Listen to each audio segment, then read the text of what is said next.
En lo particular, quiero expresar sinceramente mi reconocimiento a todo el cuerpo médico, incluidos los enfermeros, las obstetrices, las personas que trabajan en el sistema de salud, a las Fuerzas Armadas y a la Policía Nacional, y muy en especial, porque no se les nombra mucho a los bomberos, que están haciendo un trabajo silencioso, ¿no?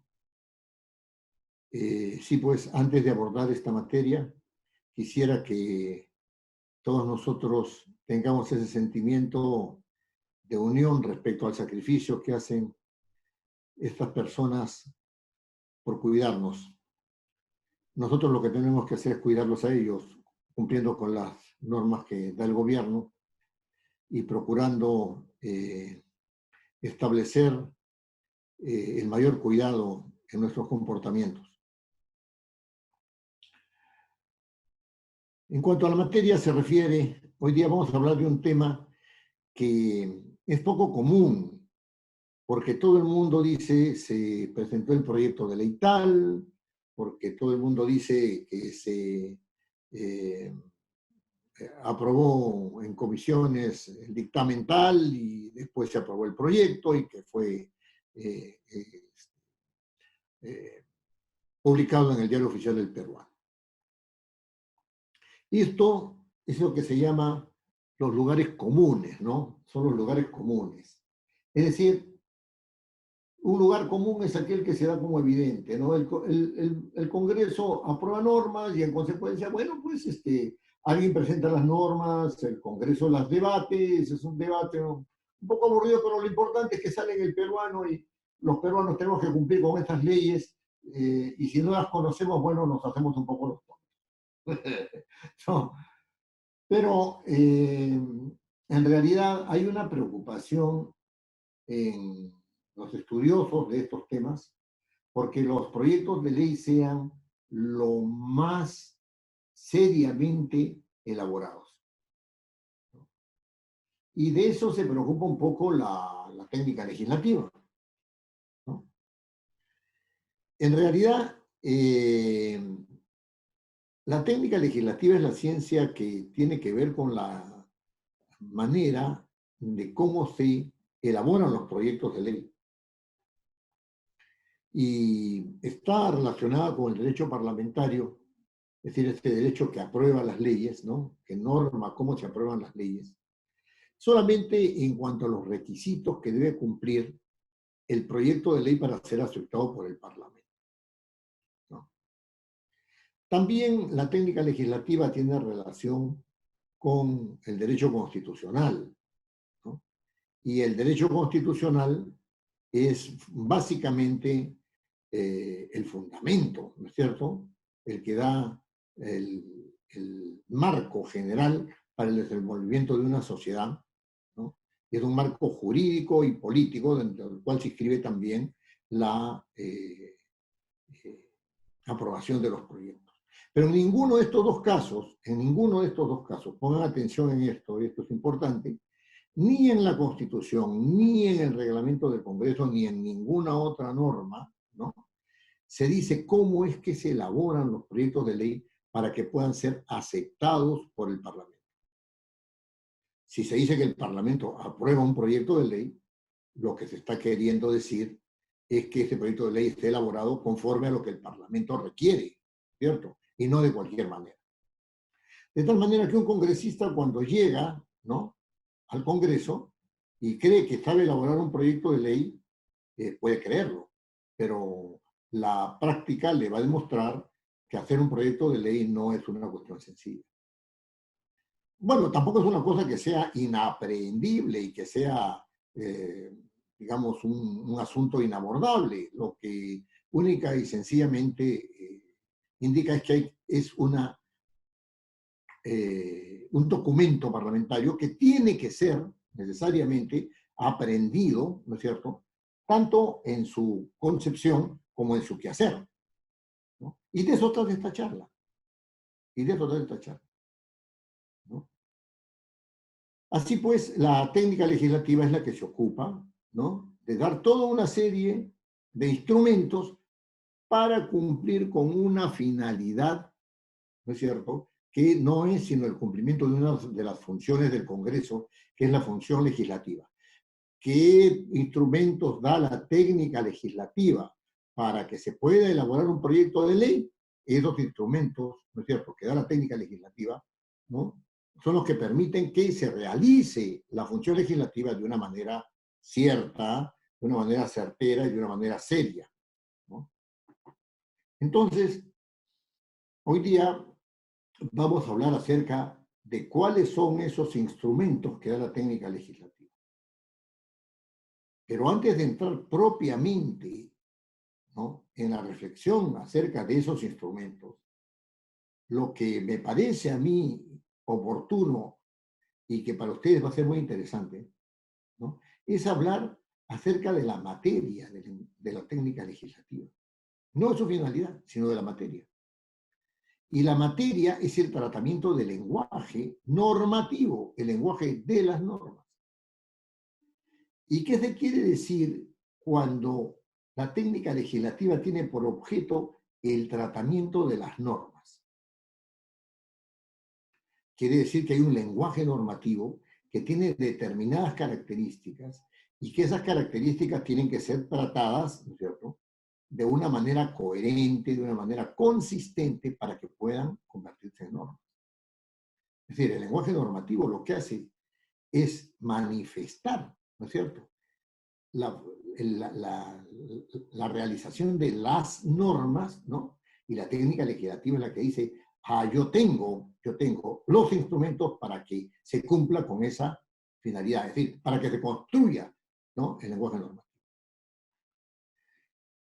Evidentemente, el lenguaje normativo es un lenguaje especializado, ¿no? Y ese lenguaje, esa especialización, va a permitir que sea un lenguaje diferente al lenguaje coloquial o diferente a otros lenguajes especializados, como el lenguaje de la química, de la física, de la sociología, de las artes, etcétera, etcétera, ¿no? ¿Por qué es un lenguaje especializado? Bueno, un poco por su finalidad. El lenguaje normativo tiene por finalidad hacer que la vida social sea armónica, hacer que la vida social no se desvíe y hacer que aquellos que se desvíen, ¿no es cierto?, sean reprimidos, ¿no?, sean castigados justamente por ese incumplimiento. Una persona que mata no puede permanecer, ¿no es cierto?, en un estado en el cual no ha pasado nada. Una persona que roba, ¿no es cierto?, no es lo mismo que una persona honesta, ¿no es cierto?, que cumple con sus obligaciones. Una persona que desfalca al fisco no es una persona que sea igual a una persona que cumple con sus obligaciones tributarias, por ejemplo, ¿no? Entonces, se trata de un lenguaje especializado. La especialización consiste en que los significados comunes que hay en el lenguaje coloquial son enriquecidos para que se cumpla esa finalidad, ¿no es cierto?, del derecho, que es hacer que la vida se realice de manera armónica. Entonces, esa especialización implica un enriquecimiento, ¿no?, de los conceptos que son de uso común y corriente. Por ejemplo, si yo quiero utilizar hurto y robo como sinónimos, lo puedo hacer en el mundo coloquial. Fulano de tal cometió un hurto, el robo fue realizado en tal manera, etc. Eso en el lenguaje coloquial es normal y está muy bien, porque hay una sinonimia, ¿verdad? Es decir, hay un núcleo semántico de significado que es común a ambos, ¿no?, y no nos interesan las diferencias, ¿verdad? Pero sin embargo, en el lenguaje normativo, ¿no?, hay una diferencia entre hurto y robo, porque uno se realiza con violencia y el otro sin violencia. Y eso es clave para el accionar de los jueces. No es lo mismo que una persona haya sido acusada de hurto que haya sido acusada de robo. Entonces hay un enriquecimiento, ¿no?, del lenguaje que lo especializa, un enriquecimiento que lo especializa. Por ejemplo, no es lo mismo abstenerse que votar, ¿no? Es decir, en una votación se dice, votaron a favor fulano de tal, a favor sutano, y en contra fulano de tal, y se abstuvo fulano de tal, ¿no? Allí hay una incongruencia, porque votar es ejercer un derecho al pronunciamiento sobre una materia determinada en una institución determinada. Mientras que abstenerse es suspender ese derecho. Yo no puedo unir abstención con voto. Sin embargo, se hace de manera común. Se hace de manera común. Abstención con voto. En el lenguaje normativo, la diferencia tiene que estar clara. Tiene que estar clara. Hay un enriquecimiento ahí, ¿no? Otra de las características que es sumamente importante en el lenguaje normativo es que se trata de un lenguaje jerarquizado. Es decir, uno aprueba una norma y la ubica en un lugar de la jerarquía normativa. La norma de mayor nivel jerárquico que existe en nuestra tradición occidental es la Constitución. Ninguna norma inferior puede contradecirla. La contradicción que se realice de una norma respecto de la Constitución la invalida. Y no solamente la invalida, sino que le hace perder su naturaleza de norma. Entonces, hay una jerarquía, ¿no? Debajo de la Constitución están las leyes, ¿no? Debajo de las leyes, ¿no es cierto?, pueden haber reglamentaciones, ¿no es cierto?, o, digamos, dependiendo del órgano que tenga competencia para ello, ¿no? Pueden haber decretos supremos, pueden haber resoluciones supremas, sencillamente resoluciones electorales, todas ellas en el ámbito del Poder Ejecutivo. También pueden haber ordenanzas, ya sea en el mundo de las regiones, ¿no? De carácter regional, o si no, en el mundo municipal, ¿no? En estos ámbitos también hay normas y esas normas tienen que estar claramente jerarquizadas. La otra característica del lenguaje normativo, ¿no?, es que es un lenguaje que tiene que estar legitimado. ¿Qué significa que un lenguaje tiene que estar legitimado? ¿No es cierto? Que el lenguaje normativo tiene que estar legitimado. Bueno, puede mirarse desde dos puntos de vista, ¿no es cierto? El primer punto de vista es que la norma, ¿no es cierto?, tenga un origen legítimo. ¿Cómo se establece que una norma tiene origen legítimo? Por el origen, por el órgano que la origina, ¿no? Es decir, el Parlamento da leyes, está perfecto, pero si el Parlamento tiene decretos supremos, esa norma no es legítima, porque los decretos supremos le corresponden al Poder Ejecutivo, ¿no? Si el Parlamento da una sentencia de carácter judicial, esa sentencia no tiene carácter legítimo, porque le corresponde al Poder Judicial emitir sentencias. Y las sentencias también son un tipo de normas, ¿no? Ahora bien,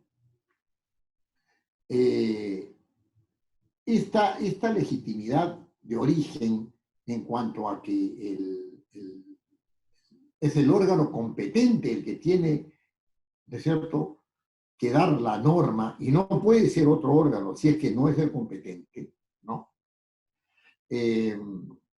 Pues debe ser complementada, porque la legitimidad no solamente es un asunto de carácter formal, ¿no?, sino tiene que ser complementada también por el hecho de que la norma, ¿no es cierto?, tiene que tener una aceptación de carácter social. ¿Cómo podemos entender una norma, ¿no?, que sea desconocida por aquellos que son afectados por ella? Vamos a poner lo siguiente, ¿no?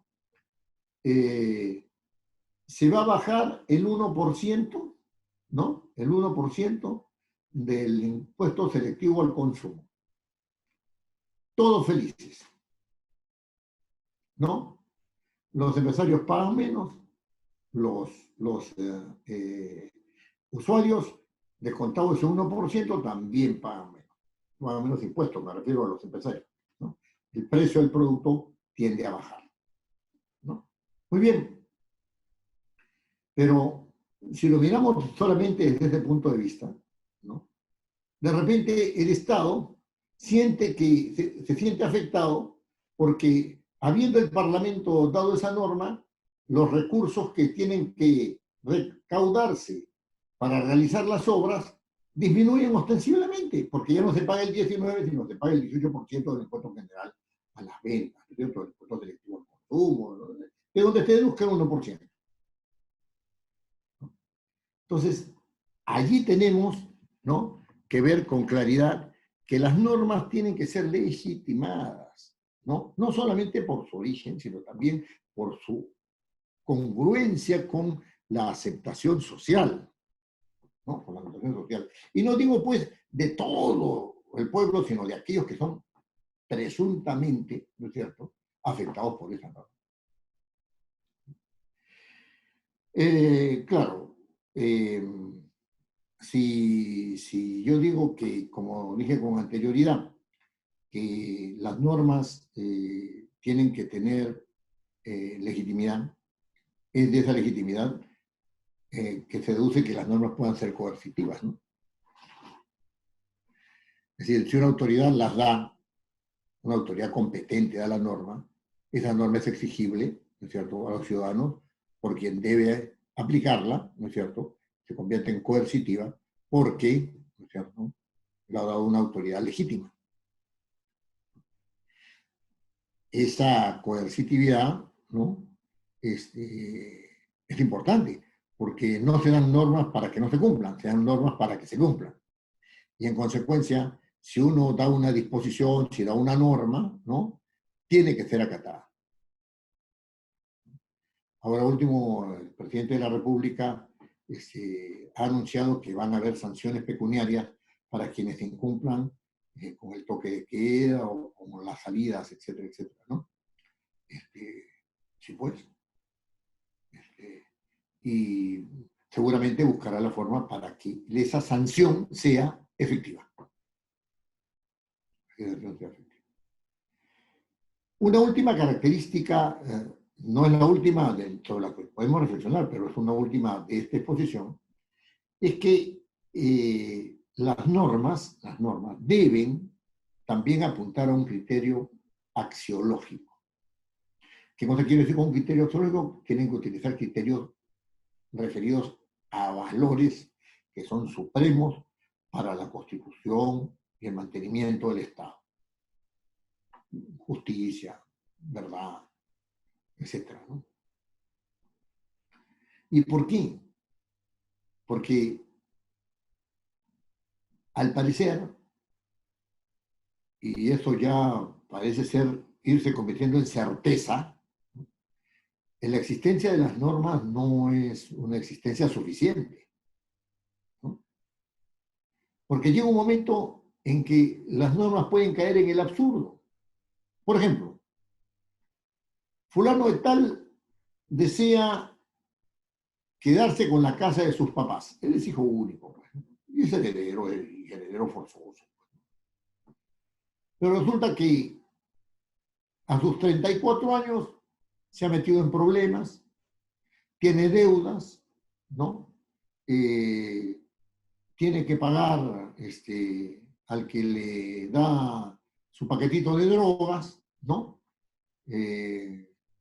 Después tiene que salir con la novia que le exige que lo lleve a sitios que sean, ¿no? Que la honren a ella, ¿no? Después tiene que quedar bien con los amigos y entonces tiene que gastar un poco en ir a algunos lugares, tomar unos tragos, etc. Y se siente agobiado por todo eso, sobre todo por las deudas. Y entonces decide un día, porque se le ocurre, ¿no? Se le ocurre, ¿no?, que tiene que saldar esa situación. De todas maneras que tienen que pagar todas sus deudas, quitarse todas las personas encima y no encuentran mejor solución, como ya ha pasado, que matar a sus padres. Entonces piensa y dice, ¿saben qué? Me deshago de mis padres e inmediatamente cobro la herencia y con la herencia pago todo y me libero de todo. ¿No? Y así lo hace. Y por supuesto lo cogen, hacen las investigaciones y lo meten a la cárcel. En la cárcel él agarra y dice, bueno, todo está muy bien, ya estoy pagando mi deuda con la sociedad, ¿no? Me falta poco para salir, ahora, por favor, que me den la casa que han incautado, ¿no es cierto? O que está ahí sin que pase nada, ¿no? Como parte de mi herencia. Va donde el juez y el juez dice, bueno, sí, pues si él pide su herencia, ¿qué cosa se lo puede impedir? ¿No? Y entonces aquí entra esta cuestión axiológica, esta cuestión de los valores. Este señor, piensa el mismo juez y dice, tiene derecho a la herencia, pero la está consiguiendo por un medio que es un medio doloso, que es un medio prohibido por la sociedad, que si lo valoramos socialmente es un medio monstruoso de conseguir una herencia, ¿no? Y llega a la conclusión de que no se puede utilizar un medio ilícito para conseguir un bien lícito. Y no le da la herencia. Allí no está funcionando ninguna norma, está funcionando un valor. ¿Se dan cuenta? Las leyes no se agotan en las disposiciones que se dan, ni en la lectura que uno puede hacer del peruano, qué sé yo, sino que también tienen que ver con valores. Y dejemos por ahora esta conceptualización, digamos, o esta reflexión acerca del lenguaje normativo, lenguaje de las normas, para entrar en el tema que es propio de la elaboración de los proyectos de ley, teniendo en cuenta esto que ya hemos explicado acerca del lenguaje normativo. ¿Por qué? Porque la elaboración de las normas supone conocer la naturaleza del lenguaje normativo. Muy bien.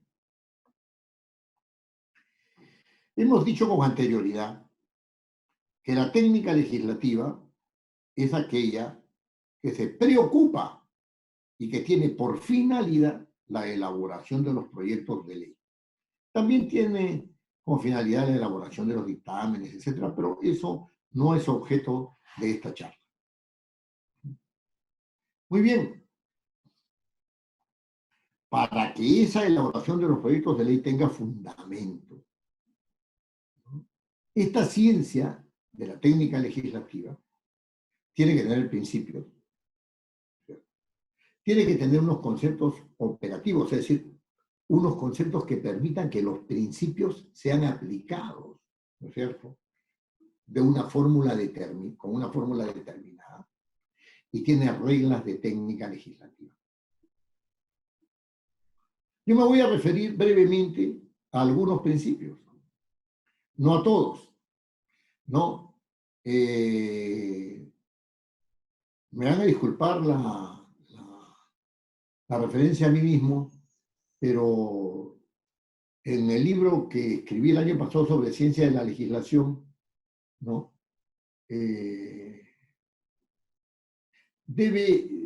Encuentran ustedes muy desarrollado este tema de los principios, de los conceptos operativos y de las reglas, ¿no? Yo, en lo particular, les solicito o les pido, les sugiero, ¿no?, que lean ese libro, no porque sea mío, sino porque es un libro que los puede ayudar mucho si es que les interesa. El primer principio de técnica legislativa que vamos a comentar es el principio de necesidad. Pongan atención en esto. Ninguna elaboración de un proyecto de ley puede realizarse si es que no hay una necesidad que determine que deba ser así. Yo no puedo decir que va a haber un proyecto de ley para pintar mi casa. Estoy entrando en el absurdo, ¿no? O que voy a hacer un proyecto de ley para que solucione el problema de desagüe del distrito de Breña, ¿no? Donde yo he vivido mucho tiempo, ¿no? Tampoco voy a hacer un proyecto de ley, ¿no? Para que las edificaciones tengan menos de 18 pisos, ¿no? Porque ese es un tema que si bien podría ser regulado por una norma, es un tema que encuentra muchas dificultades para eso, ¿no? Dificultades para eso. Es decir, la pregunta es, ¿qué necesidad es la que puede verse para que, la que puede apreciarse, ¿no es cierto?, para que pueda haber un proyecto de ley? Evidentemente tiene que ser una necesidad, una necesidad de carácter general, ¿no es cierto? ¿No? O que no siendo de carácter general, es decir, que no abarque a toda la sociedad, a toda, abarque una parte de la sociedad importante que tenga implicancias. Por ejemplo, si yo digo, como con el ejemplo anterior, vamos a bajar el 1% del impuesto selectivo al consumo, ¿no? Yo lo que estoy diciendo es que si se baja el impuesto selectivo al consumo, todos los actores económicos van a sentirse afectados benéficamente en este caso porque van a tener que pagar menos impuestos y van a tener que comprar bienes o servicios con menor, con un menor pago, etcétera, ¿no? Pero es económico, pero tiene una implicancia de carácter psicológico, de social, etcétera, sobre gran parte de la sociedad.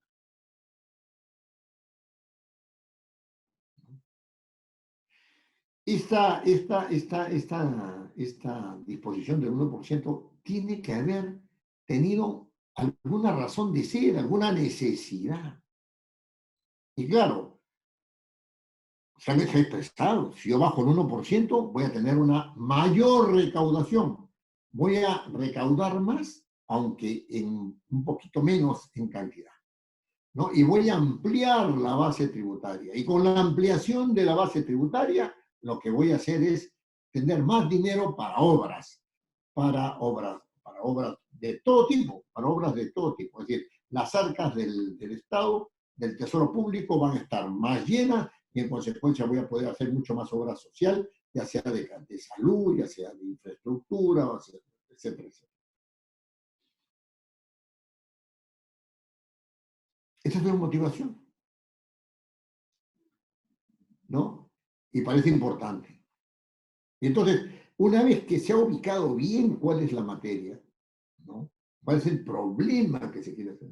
Uno agarra y piensa y dice, esto lo puedo viabilizar, ¿no es cierto? Mediante un proyecto de ley. Si no hay esa necesidad, el proyecto de ley no tiene ningún fundamento. No vale la pena, ¿no? No vale la pena. Entonces, tiene que haber una necesidad a la cual corresponda esa fórmula legal que yo digo, bueno, este problema lo vamos a solucionar de la siguiente manera, vamos a modificar la ley del impuesto selectivo al consumo, ahí vamos a poner que es el 1%, que ya no es el 19%, sino que es el 18%, etcétera, etcétera, etcétera. Vamos a ver si esta es una norma transitoria o es una norma permanente, etcétera, etcétera. Entonces yo hago un diseño. Y ese diseño, ¿no es cierto?, tengo que ponerlo a prueba. Pero ahí estamos. La necesidad ha hecho, ¿no es cierto?, la necesidad de recolectar más, la necesidad de que más participen en la tributación, ¿no es cierto?, ampliando la base tributaria, hace que nosotros digamos, es un buen incentivo para ello bajar el 1%. Ahí tenemos nuestra materia, ¿no es cierto? Muy bien. El otro principio es el principio de la claridad. Todo el mundo dice que las normas tienen que ser claras. Claro. De hecho, esta afirmación es una afirmación que no admite contradicción. Pero ¿Es así de fácil entender el asunto? Acabamos de decir que el lenguaje normativo es un lenguaje especializado, no es el lenguaje común. Y asimismo, ¿no es cierto? Como no se trata de un lenguaje común, sino que es un lenguaje especializado, la competencia lingüística ya no es una competencia lingüística de cuánto conoces el lenguaje común, sino es una competencia lingüística de cuánto conoces ese lenguaje especializado. Un profesor español, me parece que se llama José Francisco bueno, el apellido sí me lo acuerdo, el profesor Laporta, ¿no? Decía que un texto legal podía estar perfectamente claro, pero dependía de quién lo leía para ver si se podía entender. ¿No les parece interesante esa reflexión? ¿Qué es la claridad? Una cosa es la claridad, digamos, coloquial, donde una persona puede ir preguntándole al otro y al otro y al otro para hasta aclararse de qué se trata. Y otra cosa es la claridad jurídica, donde tú te enfrentas frente a una norma y dices qué cosa quiere decir esta norma, y si esta norma está mal estructurada, no está mal estructurada solamente en el lenguaje común y corriente, sino que está mal estructurada también en la lógica jurídica, en la lógica normativa. ¿Está mal dada? ¿O será que yo, cuando leo esa norma, la interpreto según criterios que no son los criterios jurídicos? Existe una claridad jurídica, una claridad normativa. El que no conoce el lenguaje normativo no entenderá de qué claridad se trata. Entonces, hay que tener en cuenta que la claridad es una claridad que resulta de un estudio, de un producto, es el producto de un esfuerzo por entender. Y en este caso se trata de un esfuerzo por entender legal, normativo.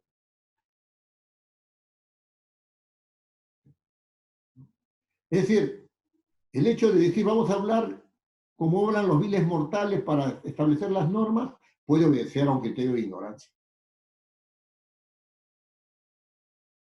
Y la responsabilidad es que, de los que postulan eso es que quieren hacer más ignorantes a quienes deberían ser más cultos, conociendo mejor la lógica de las normas, incluidos los abogados.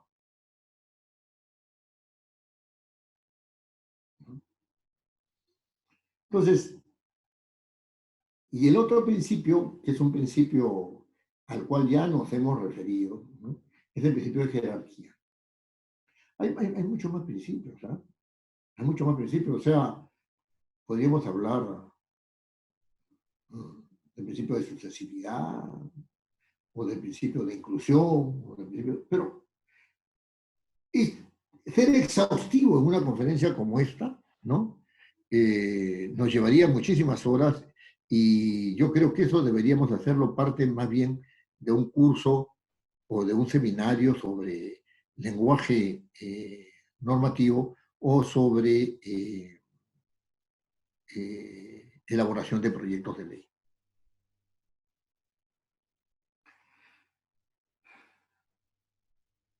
Estos principios tienen que ser complementados por unos conceptos operativos.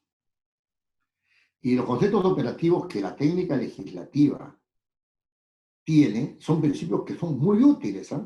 Muy útiles, pero que requieren de un criterio lógico constante. Es decir, cuando digo criterio lógico constante, quiere decir que uno no puede estar desatento a que esos conceptos operativos se manejen con una lógica que es propia de esos conceptos operativos y que por lo tanto es propia también del lenguaje normativo.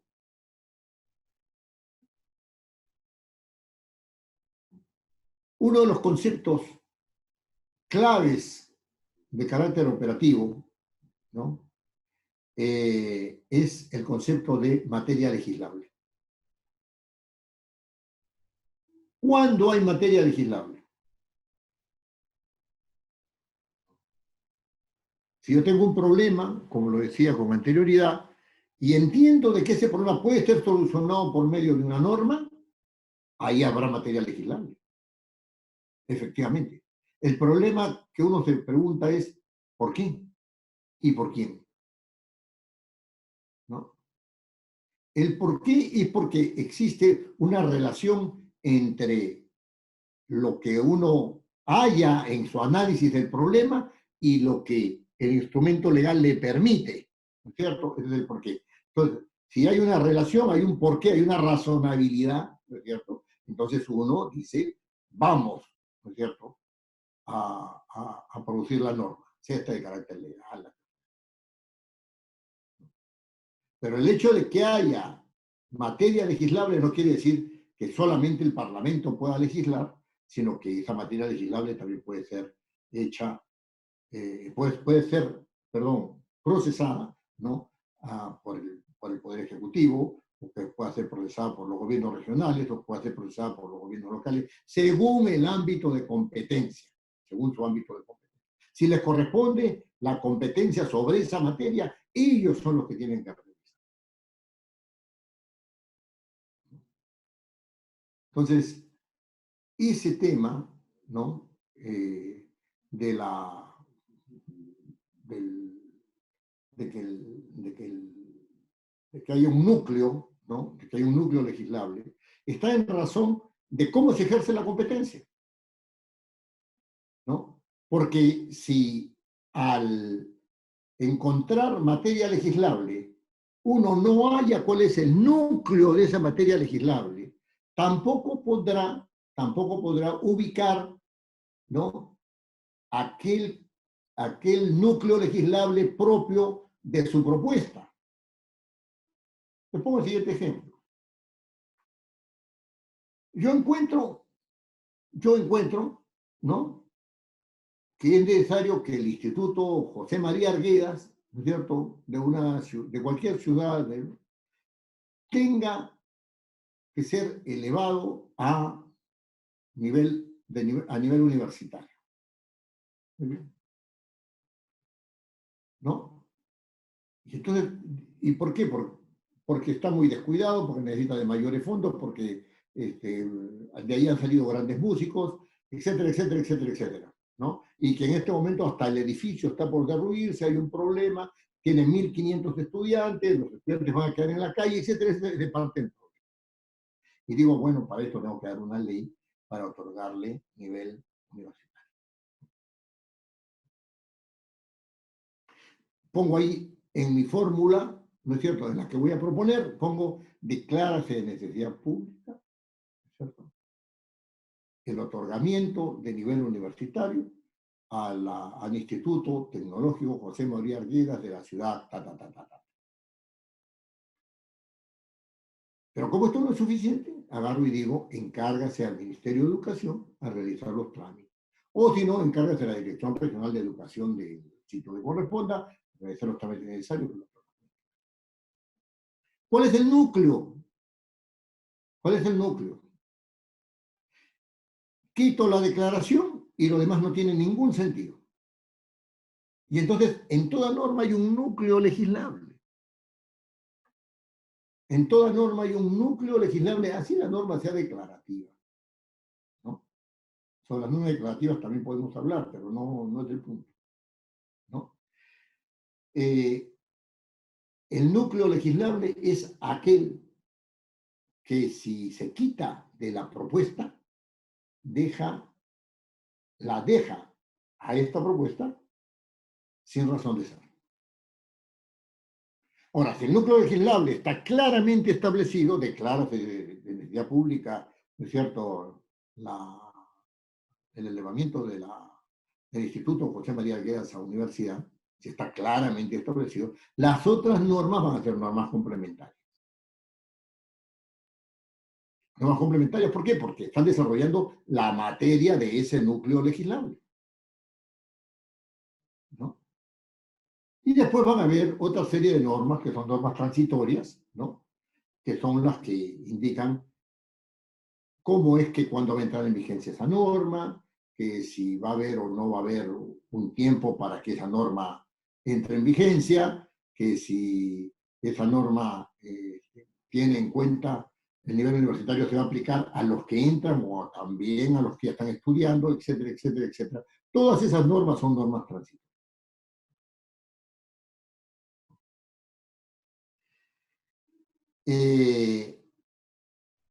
Estos conceptos operativos, el del núcleo legislable, ¿no es cierto?, el de la materia legislable, ¿no es cierto?, el de las disposiciones complementarias, el de las disposiciones transitorias, todos estos conceptos operativos, sirven para armar el texto normativo. Claro, ninguno de ellos puede estar, o puede darse, o puede utilizarse sin tener en cuenta los principios de técnica legislativa. Los que he dicho no son todos por demás. Y tampoco, ¿no es cierto?, ninguno de estos principios puede contradecir los principios constitucionales. Cosa que ya estamos reiterando. Ahora bien, si se trata de plasmar estos conceptos operativos, ¿no?, uno puede tener en cuenta la existencia en varios documentos, ¿no?, de un formato de proyecto de ley. Existe un formato de proyecto. No es para llenarse, sino que está indicando solamente las partes que debe tener el proyecto de ley. Y yo las toco así rápidamente, ¿no?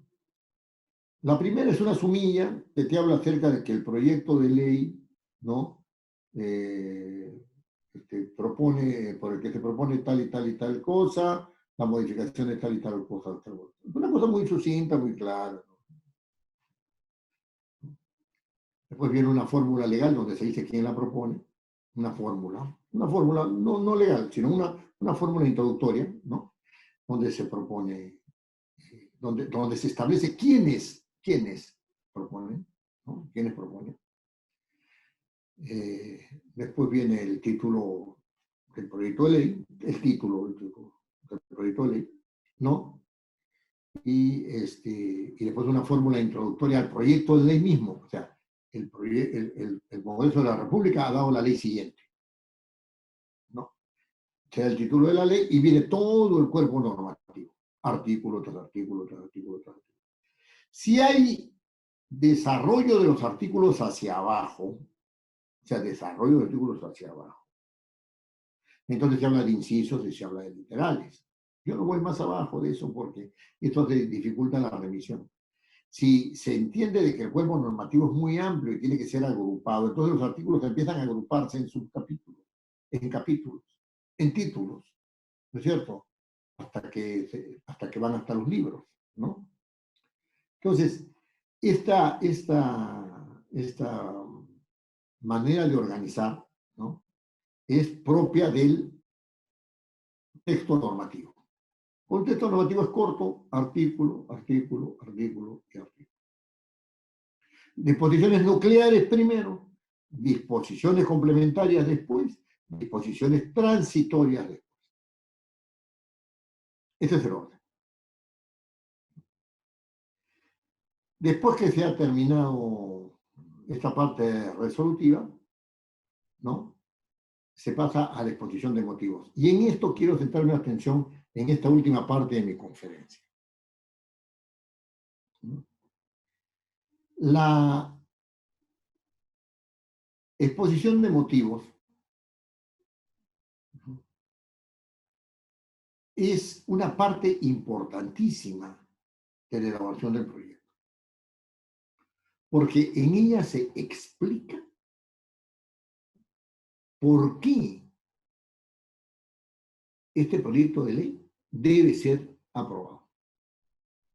Se fundamentan las razones que hacen del proyecto de ley un buen instrumento para superar el estado de necesidad al cual ya hemos aludido.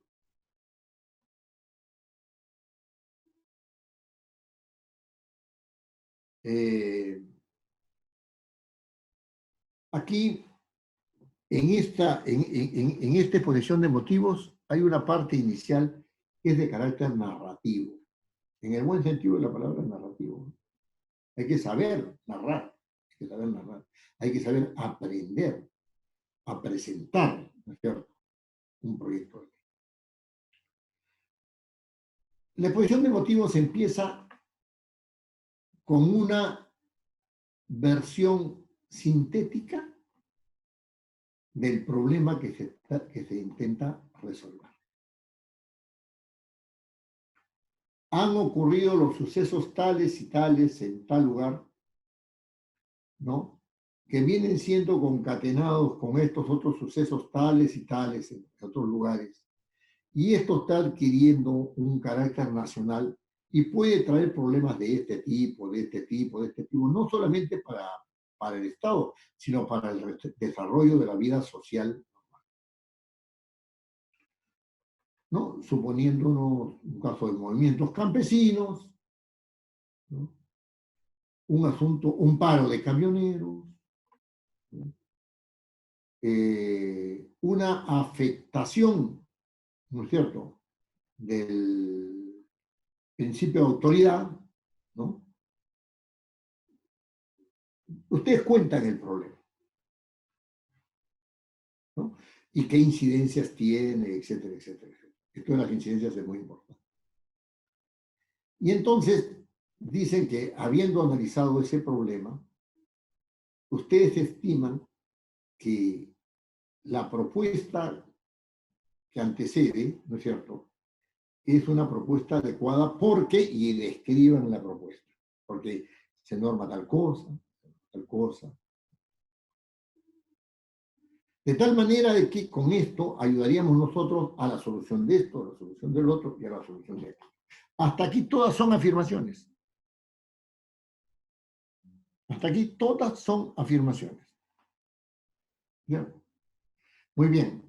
Esas afirmaciones, ¿no?, tienen que tener un sustento.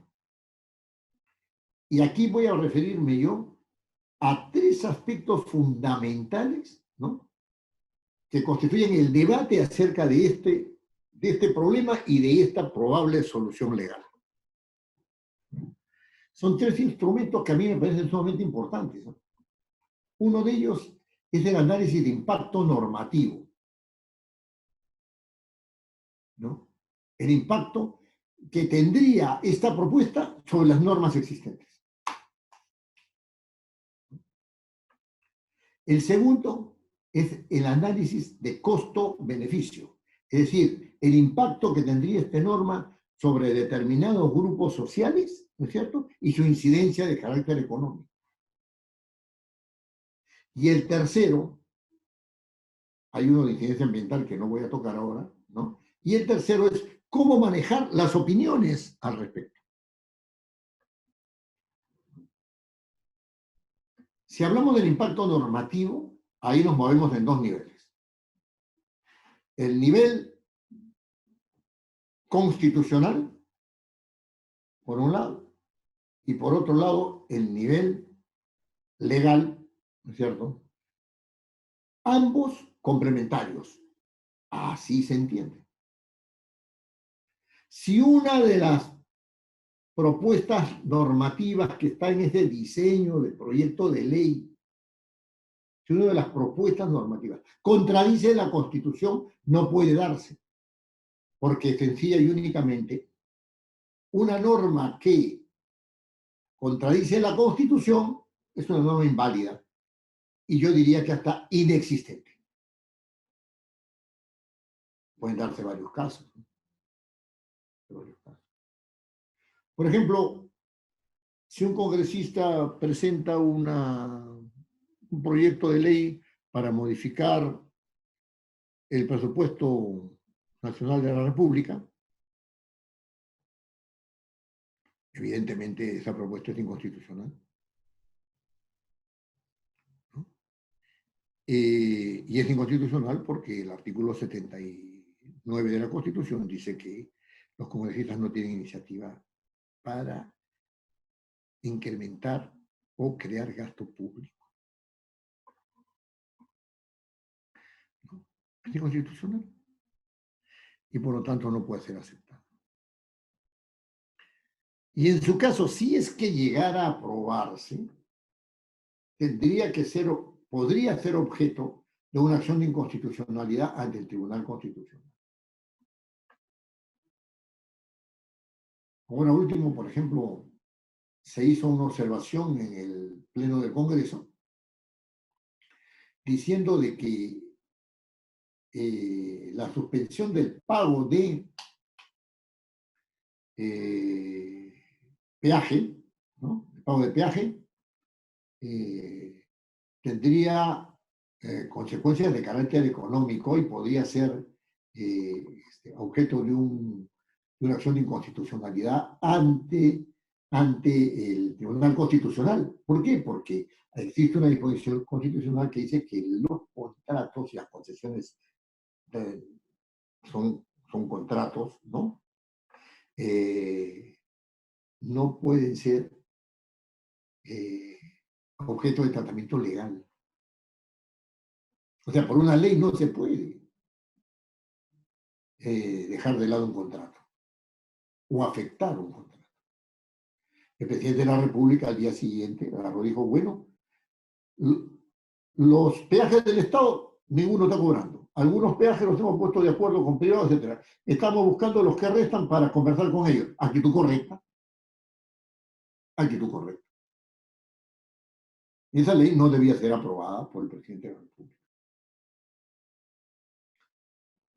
Aquí no estamos pues en países en los cuales existe, ante casos de catástrofe, una disposición constitucional que dice que todo el mundo, público y privado, se pondrá estará sometido a obediencia del presidente de la República. ¿No? Aquí no hay nada de que tú eres público, yo soy privado, etcétera, cuando hay un problema serio, una guerra, una pandemia, etcétera, etcétera. Acá no existe esa disposición. Por lo tanto, hizo bien el presidente de la República en negociar con privados, ¿no? Para que no se pague peaje. Entonces, aquí nos vamos dando cuenta del impacto normativo, ¿no? Si es contraria a la Constitución, no debe ir. Por ejemplo, hay cosas que poca gente conoce, ¿no? Pero la organización de los gobiernos regionales tiene una estricta,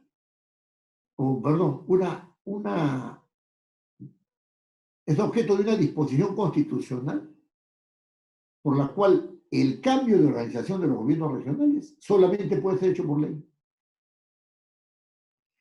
Y esa ley tiene que ser iniciativa de los gobiernos regionales y no puede ser iniciativa de nadie más. De tal manera que la autonomía del gobierno regional goza también de esa interdicción para otros que no sean el gobierno regional, de poder hacer un proyecto de ley. Hacer eso sería inconstitucional. Sobre este asunto de impacto normativo, también es bueno referirse a las normas, ¿no? Cómo se afecta, no solamente analizar los proyectos de ley en base a su probable relación con la Constitución, si es que fueran aprobados, sino también tendríamos que hablar acerca de cómo un proyecto de ley puede afectar a otras normas del mismo rango, ¿no?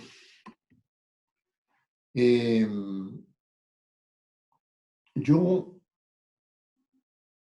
tengo que dejar en claro que si se trata de la aprobación de una norma que afecte a otras normas del mismo rango, ¿no? Y esa aprobación tendría que suponer, por ejemplo, una sustitución de la norma o una modificación de algunos aspectos de la norma, ¿no? Y ese hecho de sustituir o de modificar supone que tú sustituyes o modificas aquello que está en tu mismo nivel jerárquico. Porque lo que no está en tu mismo nivel jerárquico no es objeto, no debe ser objeto de esa modificación. Porque lo accesorio sigue la suerte de lo principal. Entonces, si yo modifico una ley por otra ley, si yo modifico por medio de una ley un decreto de urgencia, perfecto. Si yo modifico un decreto legislativo, perfecto. Si yo modifico un decreto ley por medio de otra ley, perfecto. Pero si quiero modificar abajo reglamentos de esas leyes, no, porque lo accesorio sigue la suerte de lo principal. Es decir, esas normas que son afectadas por las modificaciones tendrán que ser modificadas por el ente competente. En este caso, si se trata de reglamentos, ¿no es cierto?, tiene que ser modificadas por el propio Poder Ejecutivo. Muy bien. Otro instrumento importante, ¿no es cierto?, en la exposición de motivos que permite fundamentar de manera adecuada el proyecto de ley es el análisis costo-beneficio. Y el análisis costo-beneficio no es un análisis costo-beneficio que tenga que ver con proyectos de inversión, ¿no? Eso es un poco temerario afirmar. En el Congreso ha habido un debate constante desde el año 2005 y quizás con anterioridad, y me refiero al 2005 porque ahí se generaron unos documentos muy interesantes sobre ese tema, ¿no?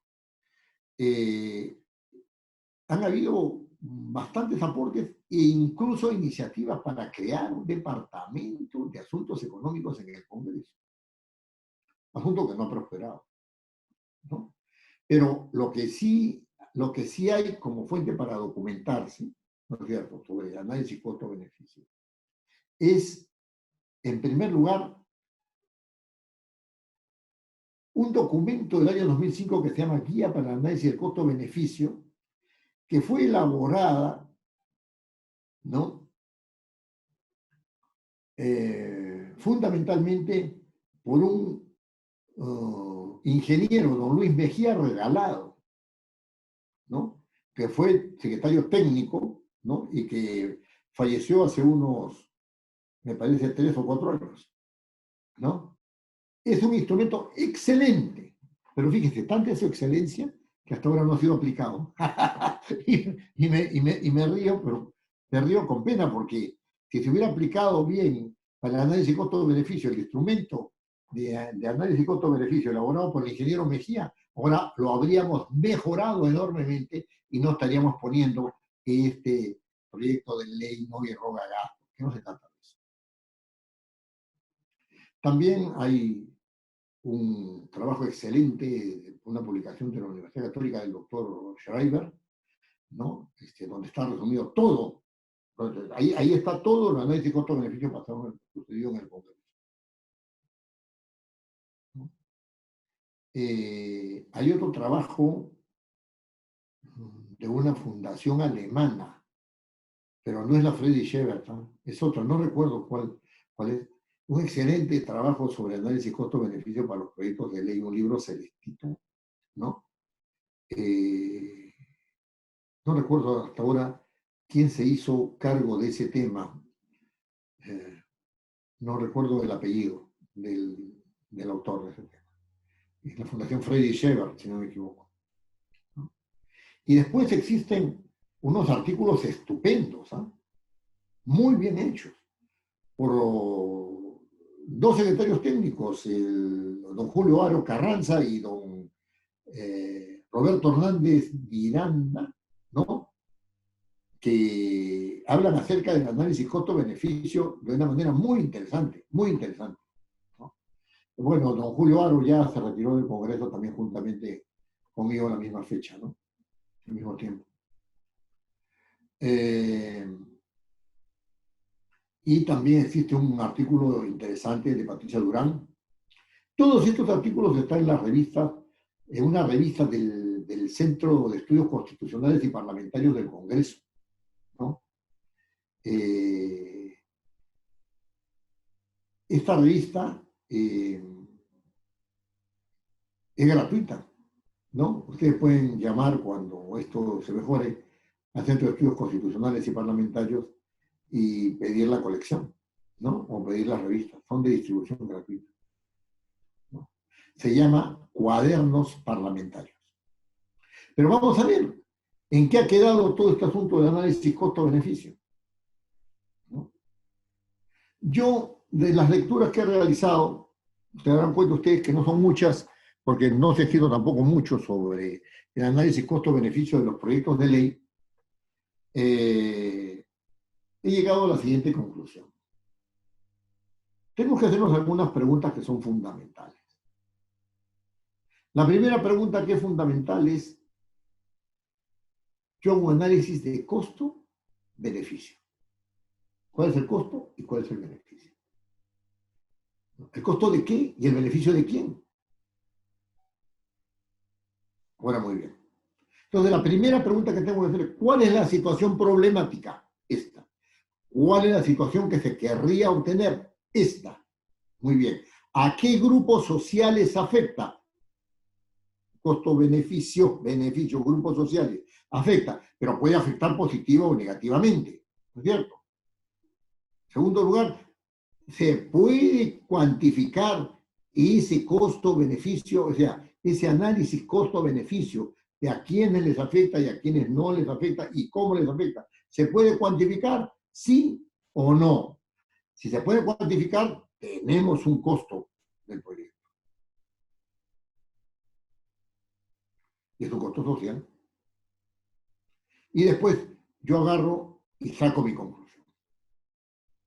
Pero ojo que la ley de costo-beneficio pone, y esto es un aspecto central, pone en el centro del debate, la relación entre grupo social, norma y costo. ¿Cuánto cuesta afectar positivo o negativamente a estos grupos sociales?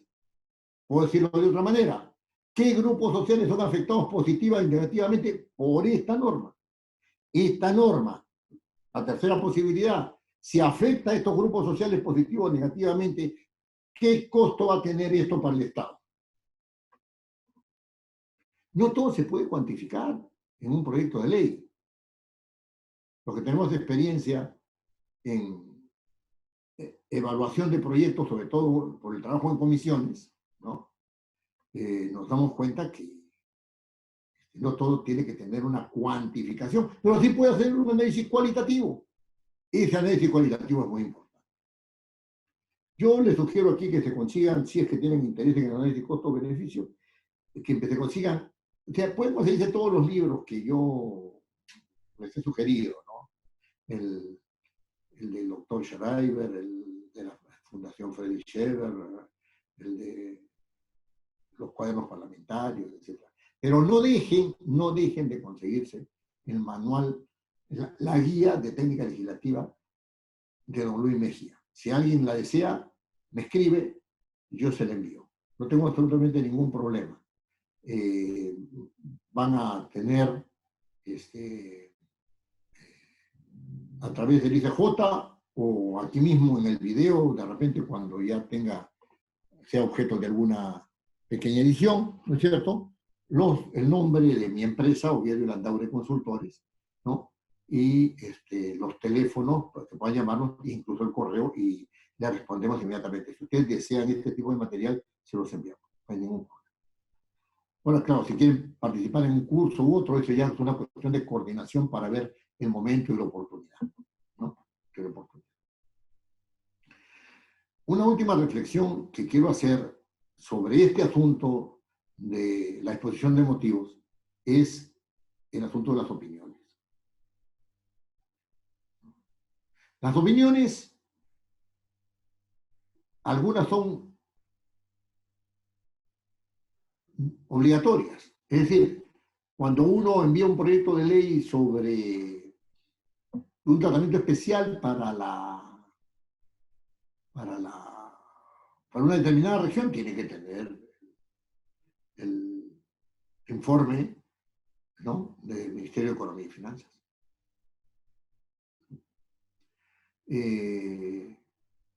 Pero independientemente de estos casos en los cuales la Constitución o la ley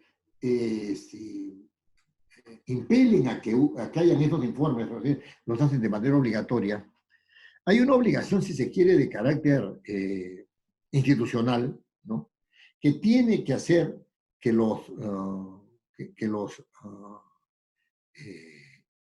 interesados en la materia, ¿no? Viertan opinión, aun cuando no estén condicionados por una disposición legal. Les digo lo siguiente. Se va a dar una ley, ¿no? de propiedad agraria.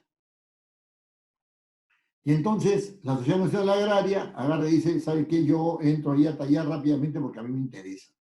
Los empresarios agrarios se mueven, los lecheros, etcétera, por medio, se mueven, qué sé yo. Bueno, y los pequeños agricultores no tienen cuento, no tienen razón de estar en ese cuento. ¿Por qué? Lo mismo pasaría con una nueva ley de minería. O sea, se mueven todos los inversionistas, ¿no es cierto?, extranjeros y peruanos, ¿no es cierto?, forman una especie de sindicato empresarial, ¿no? Y ese sindicato empresarial va al Parlamento y agarra influencia para que la ley de minería salga. Los mineros, los pequeños mineros, los mineros artesanales, ¿no? Los mineros informales, ¿no? Y los mineros ilegales tampoco pueden participar. Sería cerrar, pues, democráticamente un caño a eso. Este ha sido el gran error de creer que las opiniones solamente son las opiniones de los expertos que elucubran sobre un tema determinado y no de los que tienen el quehacer diario y que pueden tener representación para ver cómo se desarrolla. ¿Pueden los empresarios funcionar sin operarios? No pueden. ¿Pueden los operarios sin el capital? No pueden, pues.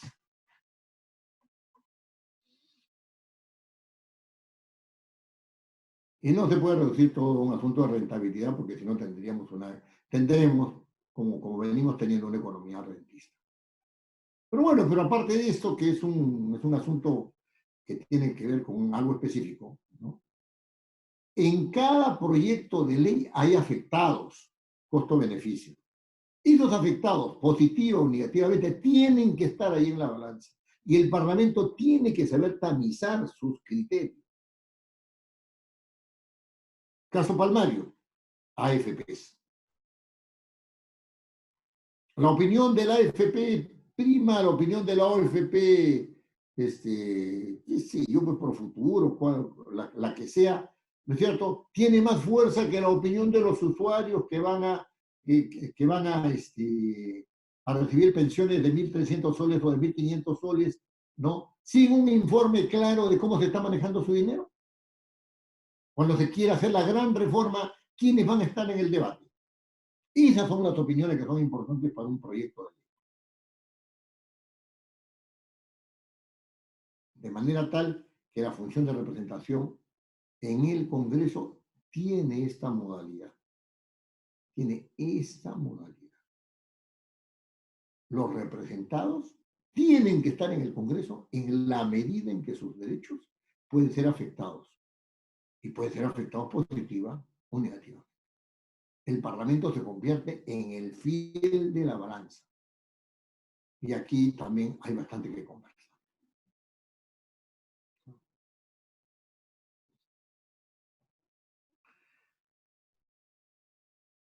Yo creo que todos estos aspectos que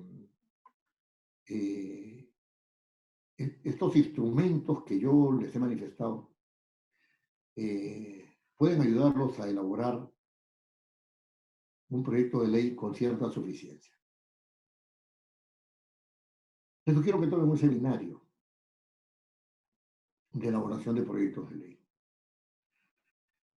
Y ese seminario después va a ser seguido por otro seminario donde ya se elabore un proyecto de ley, porque hay que conocer los fundamentos, ¿no es cierto? Que yo los he explicado de manera general y sucinta en esta conferencia. Quiero terminar agradeciendo al ICJ,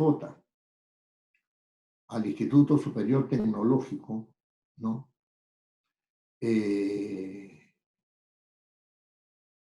que ha tenido esta feliz idea de convocarme para que yo, como integrante de la empresa Oviero y Landaure Consultores,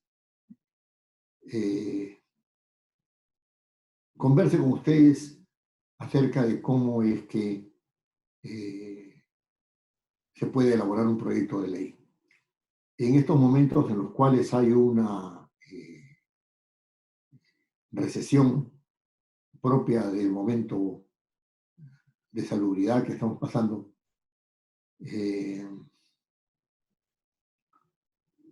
yo los mejores votos porque esto termine pronto y porque las cosas después de esto se hagan con toda seriedad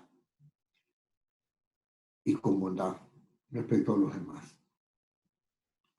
Si hay alguna pregunta que hacer, no tendría ningún inconveniente en responderla, y si no, daríamos por terminada esta charla. Doctor, nos preguntan qué texto sugiere leer sobre el tema. Miren, yo tengo, estudiando este tema bastante tiempo. No existe lo que se llama un texto sobre el tema, sobre la técnica legislativa. No, eso no existe porque la técnica legislativa se ha reducido a en muchas partes se concibe como el acta de redactar, nada más, o sea, así como redactas una carta, también redactas una ley, y preocúpate un poquito más por los asuntos legales, ¿no?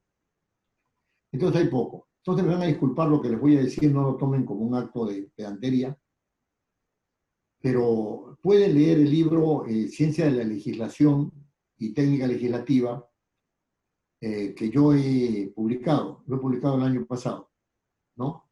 En abril del año pasado, sobre todo para aquellos que les gustan los aspectos teóricos, ¿ah? Claro que ahí los aspectos teóricos están aplicados también, ¿no? O sea, no, pero los que quieren entrar en una reflexión sobre el tema de la técnica legislativa que tiene que ver con la seguridad jurídica, lean ese libro. Bueno, si quieren, me llaman y yo ya veré cómo se los hago llegar, o no sé si estará abierta la librería Época, ahí también estaba, ahí en San Isidro. Si ustedes quieren tener una visión de cómo se está manejando el tema, ¿no? Hay en internet los famosos manuales de técnica legislativa. Ustedes ponen manuales de técnica legislativa y le van a salir manuales de Argentina, Chile, Bolivia, Costa Rica, República Dominicana, etcétera, etcétera, etcétera. Entonces ustedes se van dando cuenta más o menos cómo es el manual de técnica legislativa, ¿no? Pero sobre teorías de la técnica legislativa, sobre los fundamentos de la técnica legislativa,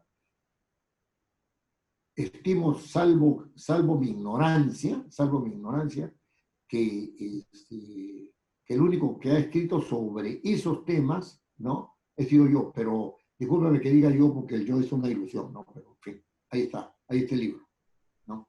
Bien, otra pregunta si hay. Bien, les agradezco mucho su gentileza y doy por finalizada esta reunión. Muchas gracias por todo.